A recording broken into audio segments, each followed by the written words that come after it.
Do you want to learn how to turn this into this? Well, you've come to the right place. Welcome to the Paleo Feather channel. It's actually pretty simple to draw a raptor. You really only need to know how to draw a few basic shapes, and when you put them together with some lines, then you basically have your raptor. We're going to start off with some simple rectangles or trapezoids.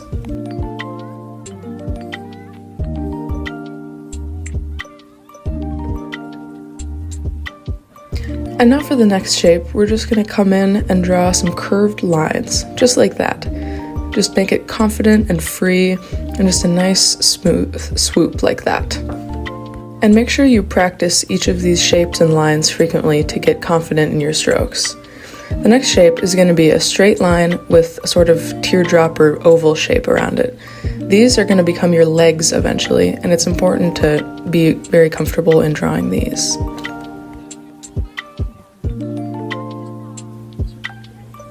Now we're just going to draw a simple oval, this time without a line through it. Now that you're an expert on drawing the previous shapes, it's time to actually start constructing the raptor. Start off with one of the trapezoids from earlier and draw it in the direction you want the head to face. The narrower part will be the nose. To construct the neck, we're going to go and take one of these curved lines and draw it from the middle of the back of the head down a ways to kind of block out that curve. And now it's time to do the body. Take that oval and draw a nice big shape where you want the body to be. It'll be about like that. The tail is next, and we're going to draw that by drawing a straight line from about the top of the body out to where the end of the tail will be. I marked on the curved line there because I forgot to draw a straight line, but it's just going to be like that. Next, we're going to mark off the places where the wings and the hips are going to originate. So the wings are basically the same thing as arms, and we're going to start those by drawing a straight line that's going to go back. This is about the same as the humerus in a human. Next is that mid part, which would be radius and ulna, and then the final line there is the fingers. And now for the leg, we're going to draw the femur line there, coming out sort of angling forward, and then the back part, the tibia and fibula, and then the tarsals, etc., to lead down to where the foot is going to be. Now that we have our base form for our raptor, it's time to thicken it out and give it some more shape. We're going to start with the neck. Just kind of trace where your previous line was to give it some more thickness and muscle.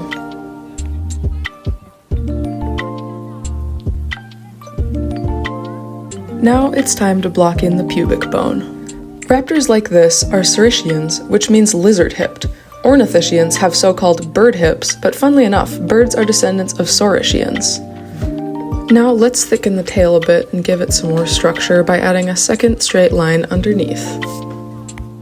For the legs and wings, we're going to go ahead and make use of that shape that's a line with an oval around it. Draw in the thigh using this technique. The calf muscle, or at least what would be the calf muscle if this were a person, is going to be done the same way, but just a little bit thinner and longer.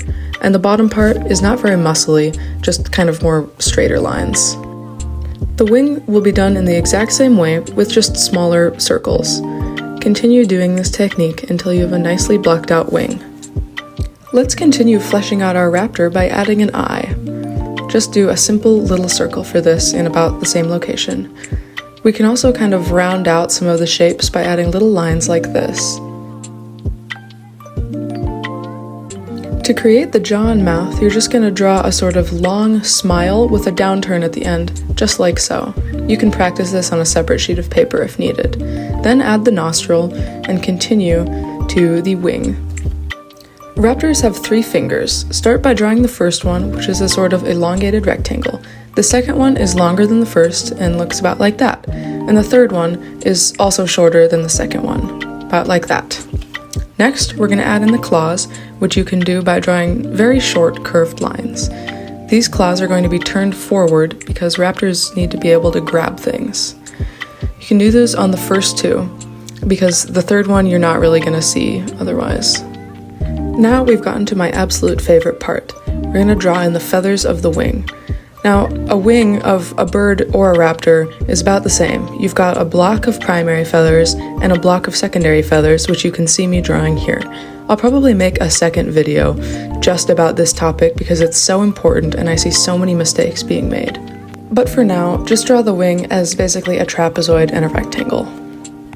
Let's work on the foot now. To draw this, draw a little oval, kind of elongated rectangle thing to block out where the foot is, and then extend it a little bit to create the toe. Draw some curved lines like you did on the wing to draw some claws like that, noting that the toe that's further behind the first one is longer than the first. And then, in this case, we can be drawing a velociraptor. We'll have that little hook toe coming out like that. At this point, you can erase all of your guidelines like shown in this time lapse. Now, look what you've created. You should be proud of yourself. This is quite the way you've come. Now we're going to make it more bird-like and fluffy, as raptors truly were for the most part. To do this, you can draw a series of short little overlapping lines to create a fluffy effect. Trust me, this will look good after a while. If you want, you can add a crest of longer feathers to the raptor's head to add some visual interest. Now, simply continue those overlapping lines on places where you think that the raptor might have been fluffier, such as the chest, base of the tail, and underneath the back leg.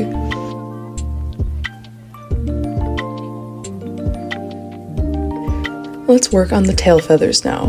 The way you're going to do this is to draw a straight line down the middle of the tail, and then you're going to come in with a curved line underneath. This is simulating the fan of the way the feathers fall.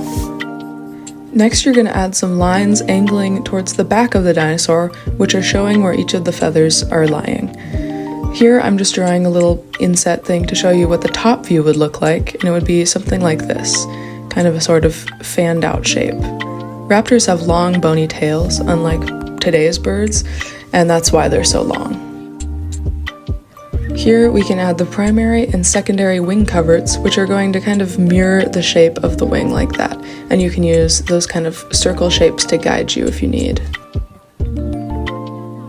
And then, just like for the tail, we're going to draw a series of parallel straight lines to block out where those feathers would be on the wing. Then you're going to further define those feathers by drawing them in this special way, which is basically a straight line with a little curve at the end. And I'll show you what that looks like over on the side here.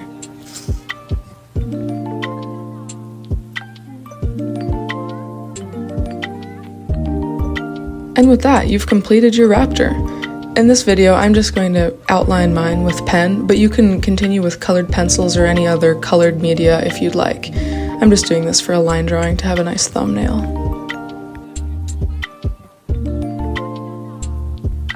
Drawing dinosaurs is hard, but one way you can get better at drawing dinosaurs and raptors, or really anything else, is to use a reference. Here I'm going to show how you could do that with a sample image that I've drawn over here.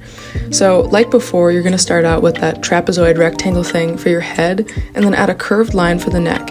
You can sort of trace the body and then redraw the body with the pencil over on the side to make sure you get the proportions and shape correct. Simply continue this process of basically copying the image until you have a finished product that you're happy with. If you copy from reference images enough, your art will take an amazing leap in quality. Just make sure to never take credit for copying a work that wasn't yours originally.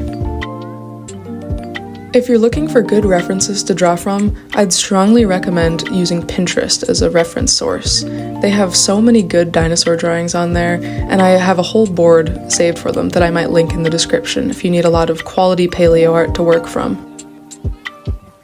As you continue to improve your dinosaur and raptor drawings and move forward in your paleo art journey, the biggest piece of advice I could give is just to never give up. I know it's cliche, but it really is true. Nobody can be good at something if they just start it. You just have to persevere and keep trying even when you're not completely satisfied with how your work is turning out. The other thing I want to say is that whether you're amazing or terrible at paleo art, just remember to be scientifically accurate. To me, at least, that's one of the most important things that you could do. And speaking of which, if I ever have a video in which something is not scientifically accurate, please leave a comment letting me know so I can fix that. As I continue with this sketch here, I would encourage you to also get out a sketchbook or some scrap paper and practice along with me. It will help you a lot if you're seeking to improve your paleo art. Now would also be a great time, if you're enjoying the video, to leave a like and subscribe. But anyway, let's get back to this drawing. At this point, I can start to curve out those angular lines from earlier and add a little bit of fluff, just like in the original. Now I can also add the mouth in that same upward smile and then a downward curve, and continue with the neck.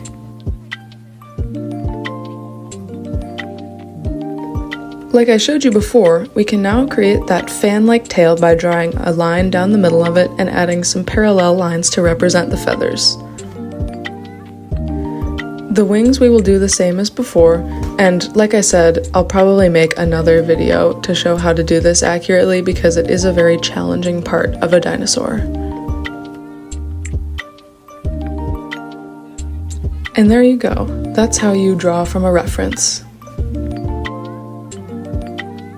But now I want you to try.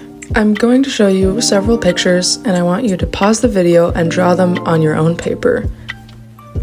For more references, you can visit my DeviantArt page or Pinterest, which you can find in the description of this video.